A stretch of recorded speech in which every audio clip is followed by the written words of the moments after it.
opposite side of the Red Sea, facing Da'amet, was the kingdom of Saba, in modern-day Yemen. These kingdoms appear to have had close ties, and some even theorize that they may have formed a single kingdom. According to Ethiopian tradition, this was the home of the legendary Queen of Sheba.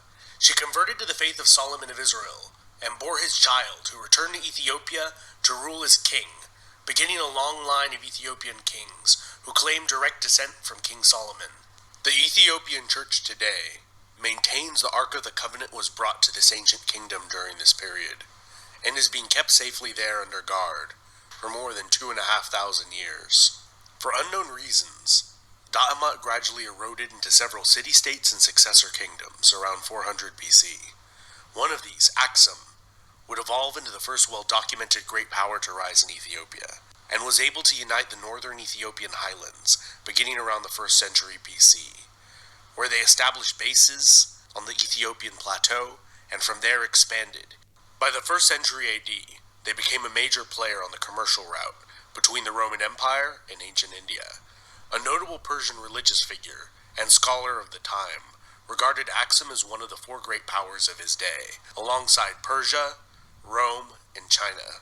To facilitate this booming trade, the Aksumite kings minted large amounts of gold currency that became widely used and have been found throughout the Mediterranean to India. Around 325 AD, the king Ezana converted to Christianity, making it the state religion, and was also the first state to ever use the image of the cross on its coins. Ezana campaigned against the kingdom of Kush to the north, as far as the borders of the Roman province of Egypt, and is believed to have been the reason for that 1,000-year-old kingdom's collapse. Included in his many titles were King of Kings, King of Saba, King of Salhen, and King of Himyar, which are all in modern-day Yemen, indicating that he either controlled or annexed these kingdoms, or perhaps they were merely tributaries. The kingdom of Aksum would reach its apogee during the reign of King Caleb, who invaded the Arabian Peninsula in 520 with a vast army against the Jewish King Yusuf of Himyar, who had been persecuting the kingdom's Christian population.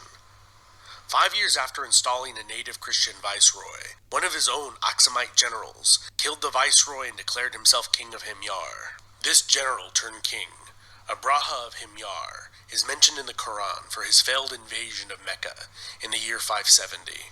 The rise of the Arab Empire would signal the decline and eventual demise of both of these kingdoms. Aksum was completely cut off from any contact with the Christian Roman Empire and the vast revenues generated from Roman trade.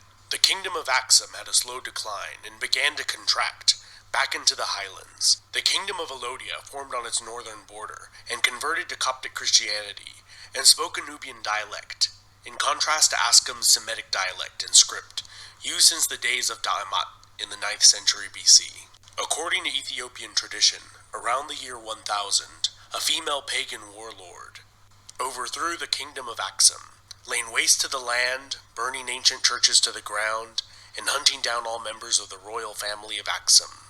The last of her dynasty, which ruled over a much diminished kingdom, was overthrown by Maratakla Haymanot in 1137, establishing the Zegwe dynasty, although some scholars believe this dynasty was established earlier. The most famous ruler of Zegwe dynasty was Gebre Lalibela, who constructed 11 churches, carved straight from a single piece of stone, and attempted to construct a new Jerusalem as his new capital in response to the capture of the Old Jerusalem by the Muslims in 1187. Despite the piousness of the Zegwe, they had one thing working against them in the eyes of many of their subjects. They did not claim direct descent from the biblical King Solomon, and around the year 1270 they were overthrown by a dynasty that did claim Solomonic descent.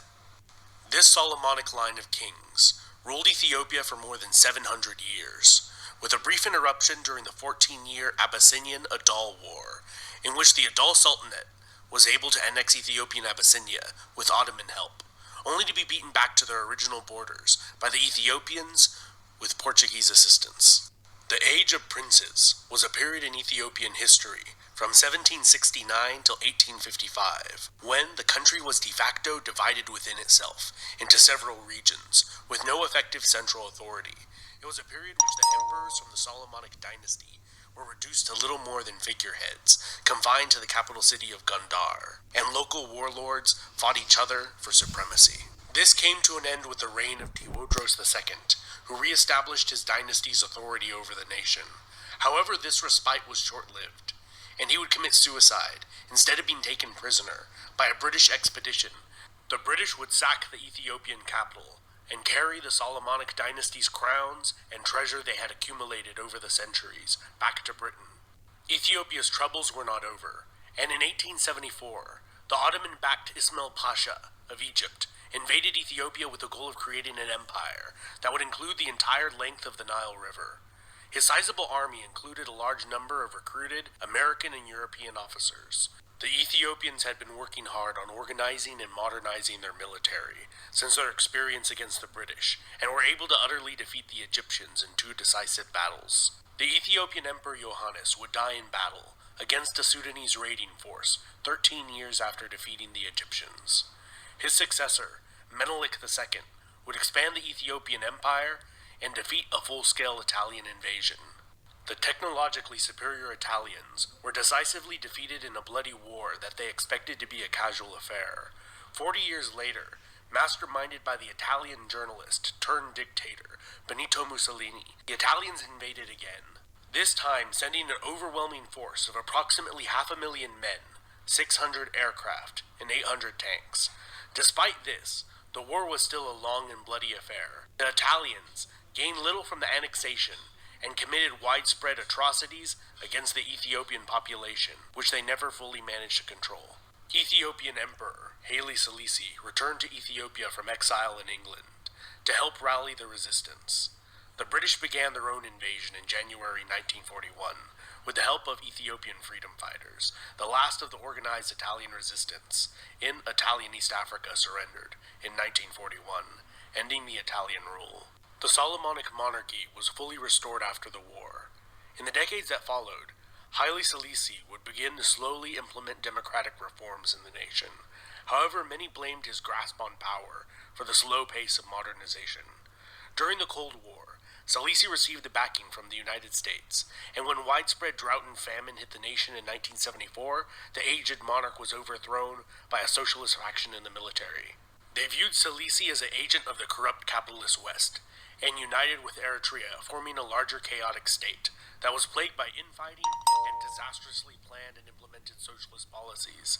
Eventually, Mengistu Haile Mariam brought an end to the more than decade-long power struggle and attempted the creation of a state following the Soviet model, famines and genocide included. In 1991, as rebels closed in on the capital of Addis Ababa, he fled and was granted asylum in Zimbabwe as an official guest of Zimbabwean President Robert Mugabe, where he still resides today at the age of 80, despite calls for his extradition.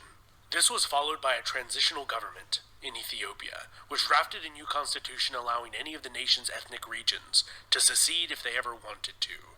Eritrea did so right away, and the remainder is the modern nation-state of Ethiopia. This has been Epimetheus. Huge thanks to all my awesome patrons over on Patreon who help me with this channel's expenses, and my fantastic subscribers. If you're new to this channel, don't forget to sub, hit the bell icon to get notifications every time I make a new video, and smash that like button. One more interesting